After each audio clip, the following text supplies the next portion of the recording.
And now we must turn to the issue of gun violence in America today, because the latest mass shootings in Aurora, Colorado, and Newtown, Connecticut leave us all, liberal and conservative, Republican and Democrat, appalled and disgusted at the carnage. Now, some people, and that includes many of you in this room tonight, want to place the blame for this horror on things like 30-round magazines or semi-automatic rifles. We want to blame something, anything that we can control. But what we really want to ban is violence and murder and insanity.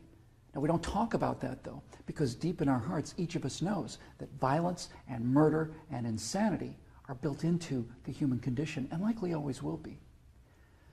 You know, there are two kinds of animals in this world, predators and prey. No one watches a leopard chase down a gazelle and denies that the gazelle has a right to use its hooves and horns to protect itself from the predator.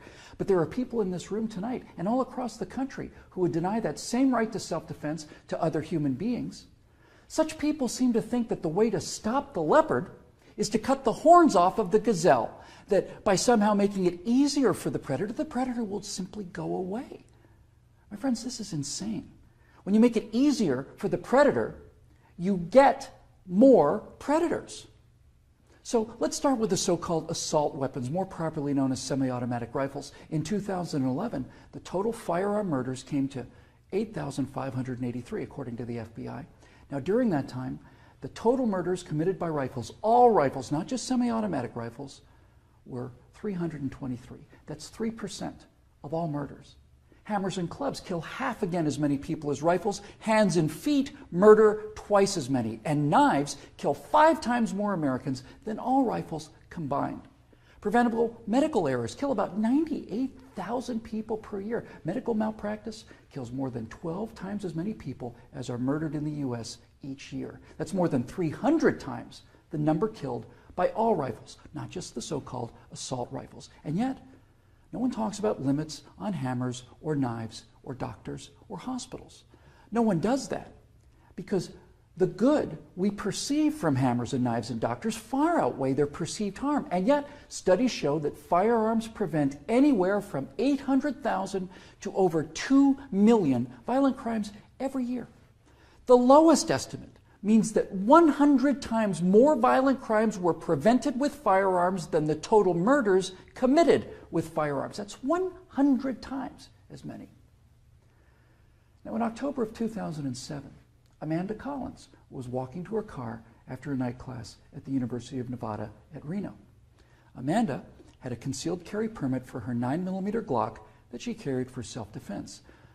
Unfortunately for Amanda, UNR is, like most college campuses, a gun-free zone. So, like the law-abiding citizen that she is, she did not have her gun with her in this gun-free zone when she was attacked by James Bila.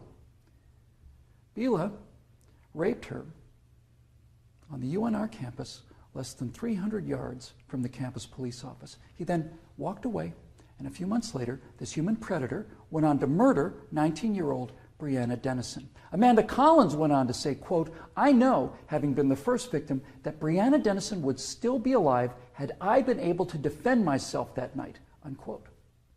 Therefore, I am directing the virtual Attorney General to aggressively challenge any gun control laws that violate Amanda Collins' right not to be raped and Breonna Dennison's right not to be murdered.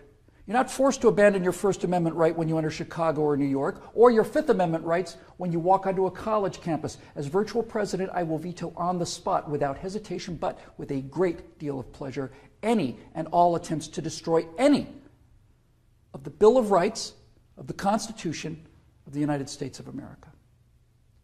Because, when it's all said and done, the Second Amendment to the Constitution is not there to protect us against criminals, and the people calling for gun control know this. That's why they want gun control instead of crime control. That's why they want laws that, at the stroke of a pen, turn law-abiding citizens into criminals.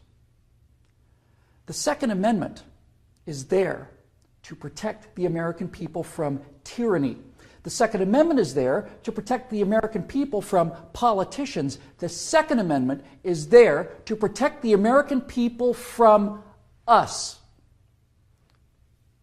Now, Some politicians claim America deserves a vote on this issue. Okay, let's have a vote. Those of you advocating infringement on the right of the people to keep and bear arms need to go to the American people with the 28th Amendment, which would simply read, the Second Amendment to the Constitution is hereby repealed. That would, for the first time, give you the legal authority to do what you have been doing and what you are trying to do now in direct violation of your oath of office to defend the entire Constitution of the United States, not just the parts you happen to approve of. So go ahead, go to the American people and tell them that ultimate power is no longer to be vested in the people who can't be trusted with that power according to you. Tell them only the government can have that power now. You go out there and try to convince the people of the 38 states that you're going to need to get that amendment passed to agree with your opinion of them versus their opinion of you. I dare you. 12 million unarmed men, women, and children were unable to resist being murdered by their own National Socialist government in Germany. Perhaps 50 million unarmed men, women, and children were murdered by their own Union of Soviet Socialist Republics. 50 million Chinese murdered by their own government under Mao, who also disarmed his people. And in Cuba, and in Vietnam, and in the killing fields of Cambodia. Now you say that can't happen here? You say we're protected? By what? By the Constitution that you're in the process of destroying? You are in violation of your oaths of office by so much as introducing this legislation, let alone passing it. My fellow Americans, the previous inhabitants of this chamber watched as 100 million people were murdered after being disarmed by their own governments. Every single one of those men, women, and children were as real and precious and irreplaceable as the children at Newtown. And I tell you here and now that I will be damned if I will let that happen to the American people.